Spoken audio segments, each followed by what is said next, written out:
is Mary Biagini, realtor who helps people here in Illinois, but also helps people in Wisconsin. How long have you been doing that, helping people in Wisconsin?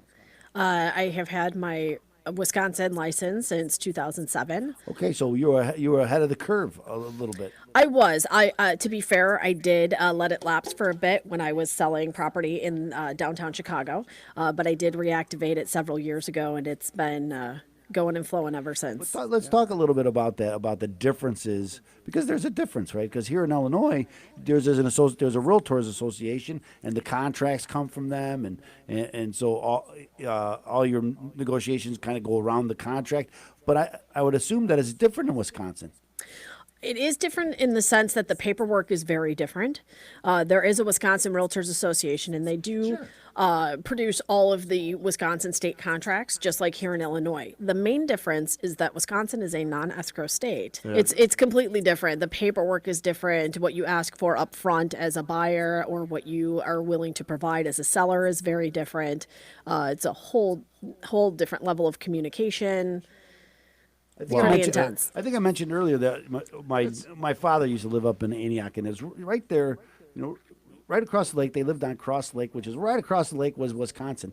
And it's amazing how you can live so close to somebody and be so different. Yes. Just cultures are different. Yes. They even like the Green Bay Packers up there. So I don't get it. But they wear green and gold, and they wear cheese on their heads, and this. So I don't understand. Wrong with those people? I just don't understand that. But again, they're only a couple, like a block away, and they're just different. But as you said, because it's centered somewhere else, they come up with a different contract. They come up with different rules. Yes, the best practices are very different there throughout a real estate transaction. So it's very important as the agent to provide all of the information for your client and then let them decide what works best for them in that particular transaction. Here in Illinois, it's pretty status quo. Almost every transaction is very similar with the legalities that go on, if you will. In Wisconsin, each one is different because the buyer or seller gets to choose. Gets to choose what now? Whether or not a current plat of survey is provided at closing. The seller or the seller's agent chooses the title company that they close at. The seller's agent orders title. Because here in Illinois, the attorney does that. I think it's crazy not to have an attorney. I agree.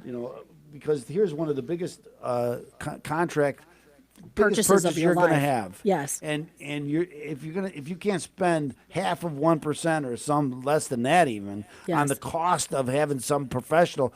I think we had Dave Schluter here, who's a real estate attorney. We did. And he was talking a lot about, and again, what you can prevent, have an attorney present, what the cost seriously that it will cost you in the future by not having an attorney there far outweighs having an attorney there to represent you. Completely agree. So yes. And so when you're sitting in Illinois and you're going through a closing, and there's in Illinois the attorney's right there at the table, explaining everything that's going on, but not so in. So who's at the table in Wisconsin? So in Wisconsin, it is the closing officer or the agent of the title company, myself and my clients. The sellers sit in a different room. Really? Which is also different, yes. Really? Their process, their paperwork is completely different.